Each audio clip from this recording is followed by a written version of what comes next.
Namaste everyone, ChristianRLong, life enhancement consultant, giving you a big and beautiful shout out on this Sunday morning. It's a little after 10 a.m. Mountain Time here in Denver, Colorado. My apologies for logging on late. I not overslept, but my body needed some extra rest. I stayed up late with someone picking them up from the airport last night. So, want to jump on, give you guys some love and connect. Paula's on. What's up? Namaste, Paula. David, Namaste. Jennifer, always good to have you on. Hope you guys like the new shirt. A client and a friend of mine gave this to me as a gift just for being, the generosity of his own heart. Hey, Suzanne, Misty, Namaste, welcome. And this company, I don't have the name of it off the top of my head right now, but excellent material, form-fitting. My skin's allowed to breathe. It's a nice collar, which is my jam. And overall good product. Michael, Namaste. Sharon, Namaste. Stephen, Namaste. Happy Sunday to each and every one of you. Thank you for sharing your time and energies with the group.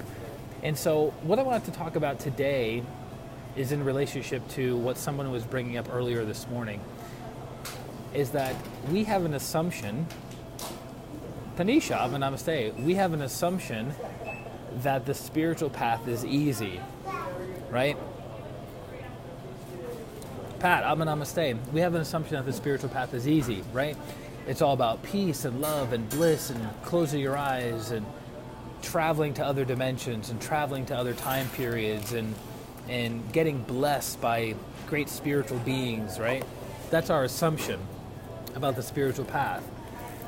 But for those who have actually spent time studying it, experiencing it, practicing it, and sharing with other people, we realize the spiritual path.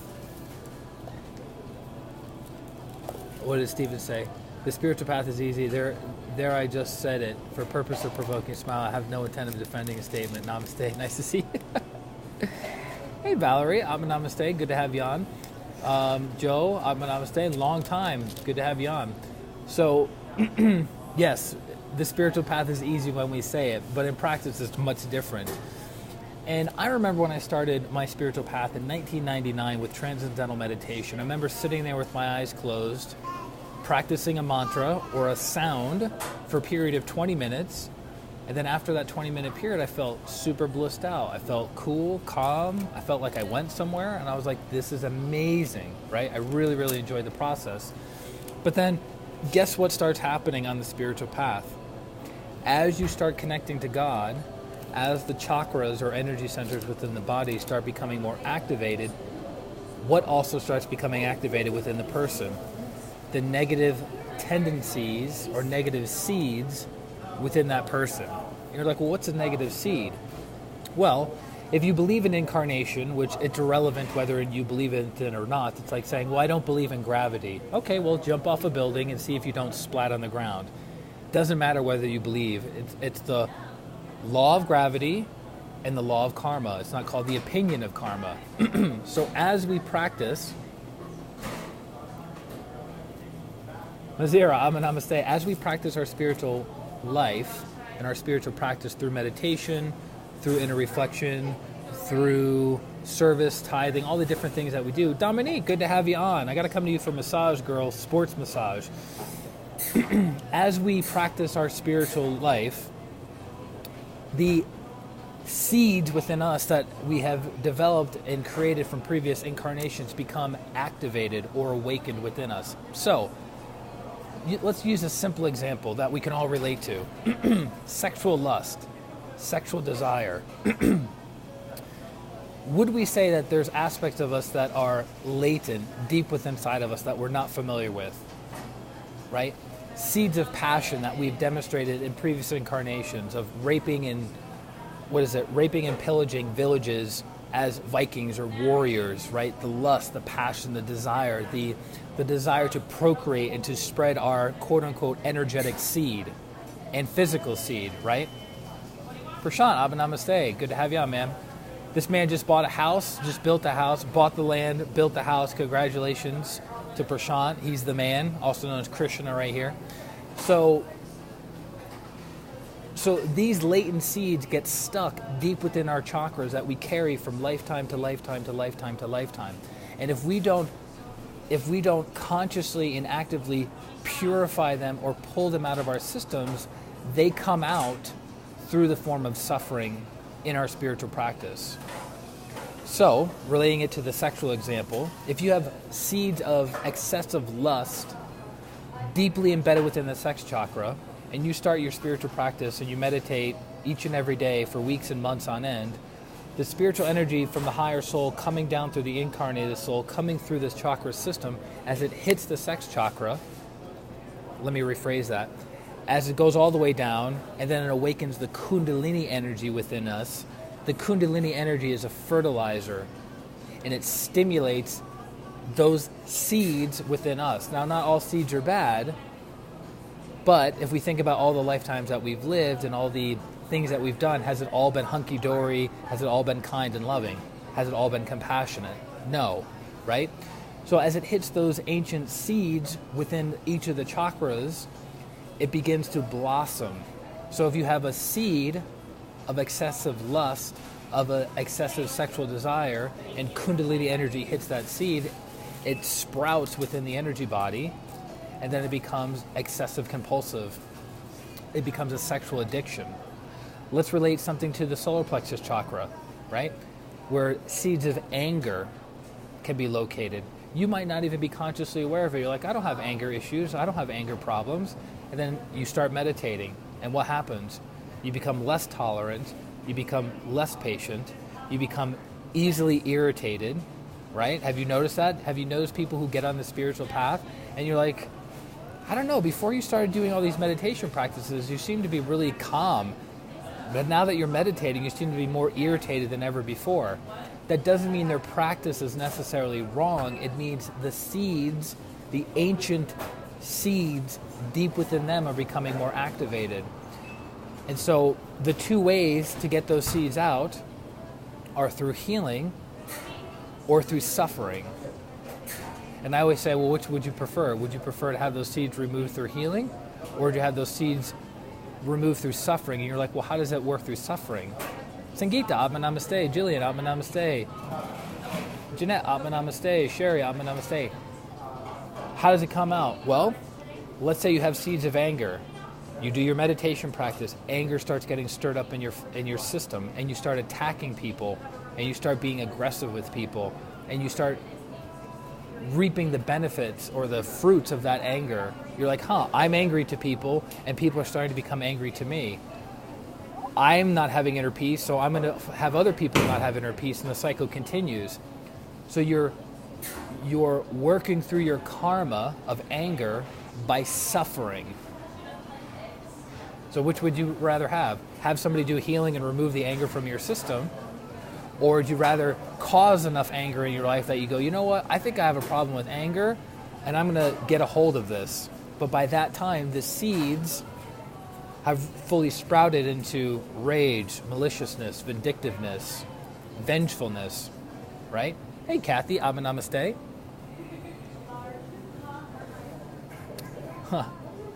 Jeanette says, thank you, I needed this, been meditating. So I hope this is clear to you guys. We have, right now in this very moment, whether we've been meditating for our entire life or we don't even know how to spell meditation, there are certain tendencies and impurities and weaknesses and limitations within our system that have been built up over lifetime after lifetime after lifetime after lifetime. As we meditate, we fertilize those seeds, they come to the surface.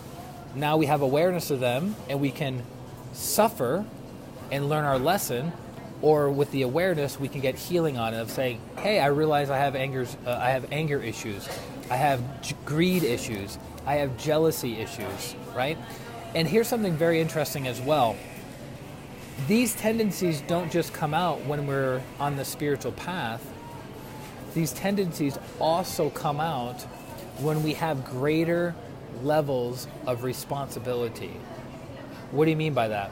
Have you guys ever seen a politician who never did anything wrong in his life, then he gets promoted to a higher office, and then all of a sudden sex scandals start coming out, misappropriation of funds start coming out.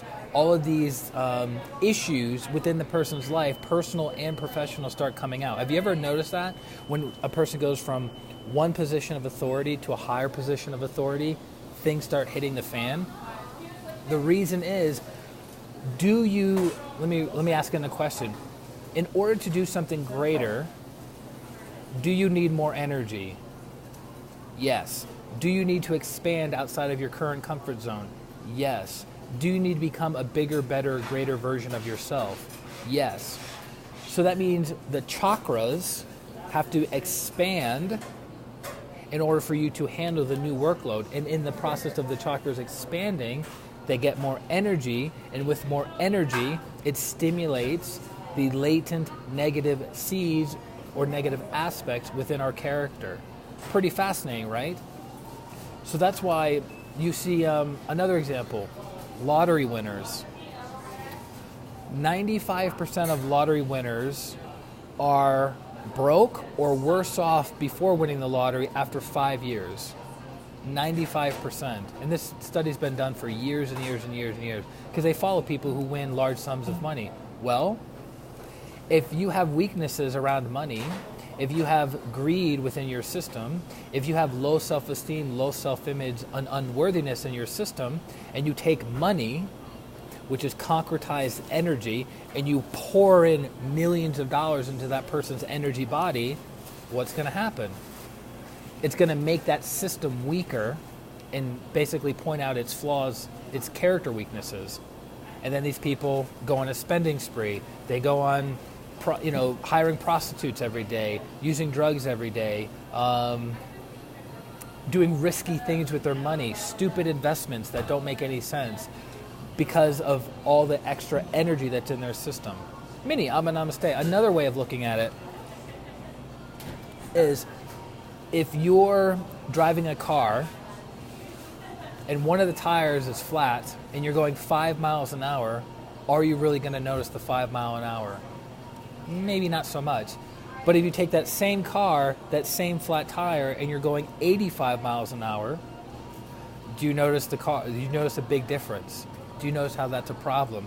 Do you notice how that's unsafe for your well-being? That's an example of an ordinary person who has a character flaw versus a person who is spiritualized, has lots of energy with that same character flaw that's now been magnified to a very, very high degree. That's why people who go on the spiritual path tend to become worse over a period of time. Jesse, namaste. Does that make sense? That's why people who tend to meditate, instead of getting better, instead of having more inner peace, more inner stillness, greater mental clarity, tend to become worse temporarily on the spiritual path. Now, if the person, Lynn, namaste, if the person is consistent and persistent with their spiritual practice over a prolonged period of time, they get regular healing, they do regular service, they do regular tithing, they do regular character building, all for the purpose of learning their lesson, purifying, becoming a better person, then the spiritual path does become easy. Rangesh, namaste. It does become easy. But look, if you want to evolve, it takes time. It takes effort. It takes planning. There's a saying from one of the masters in pranic healing that you do not become a saint by accident. You do not become a saint by accident. You don't fall into sainthood. You don't wake up one day and go, I'm a saint. It's a process. Just like most people don't wake up one day and say, I'm a millionaire. What happened? I just fell into becoming a millionaire, or I just fell into becoming an Olympian, or I just fell into becoming a super successful parent or a super successful spouse, right? It's a process. And that's what I want to emphasize to you guys, that we have the expectation that one meditation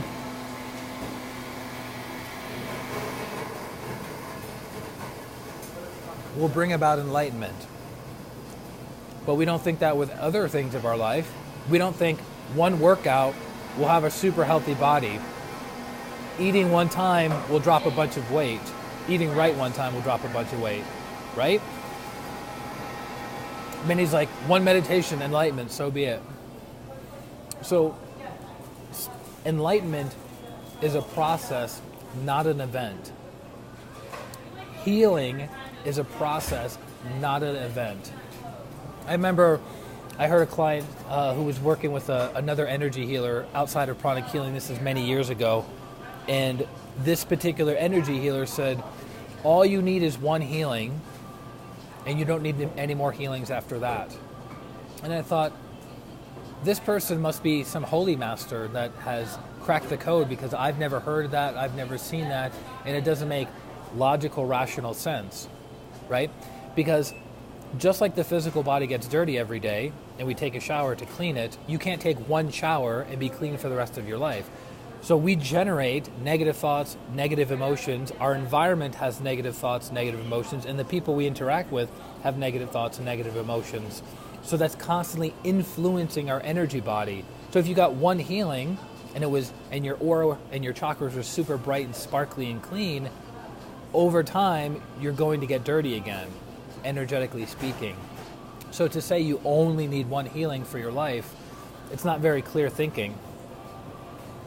But again, I don't know who this healer was, and are they a holy master? Probably not. This is a good bagel. Cinnamon sugar bagel with almond spread, almond honey spread. Very good. So, Yvonne, namaste, long time, girl. So, that's the topic I wanted to cover for you guys today.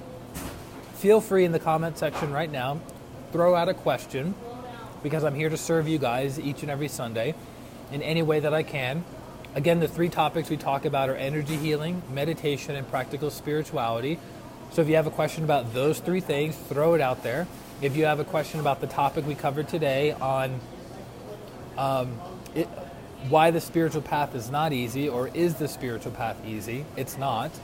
It requires a tremendous amount of discipline over a prolonged period of time, and you will have to constantly look at the darkest parts of yourself. But that's not always a bad thing, because by using the spotlight of your consciousness, you can dispel the darkness within you, realizing that you are a being of divine light, divine love, and divine power, and that is extremely beautiful, and that is extremely empowering to realize who and what you are. You're not the darkness. So, throw out your questions if you have any. Also, if you are in need of healing, go to ChristianRLong.com, ChristianRLong.com/services, and then schedule a distant pranic healing session with me. In that hour-long session, 30 minutes of it will be coaching to get you clarity and understanding as to why you're stuck in a certain area of your life. And then the other 30 minutes will be going deep into your energy body and cleansing and purifying you, your aura, your chakras, your meridians, your cells, in connection to what you discovered you needed healing on in the first 30 minutes. Minnie says, sir, looking awesome after meeting your son. Thank you, Minnie. I appreciate that. Sangeeta says, we may not know what is going to happen when we try meditation, but if we do not try, nothing will happen. Yes. So this relates to a question we got a couple weeks ago on the stream. Is somebody asked the question around fear of meditation. This person had fear of meditating because of all the things that may happen and may come up.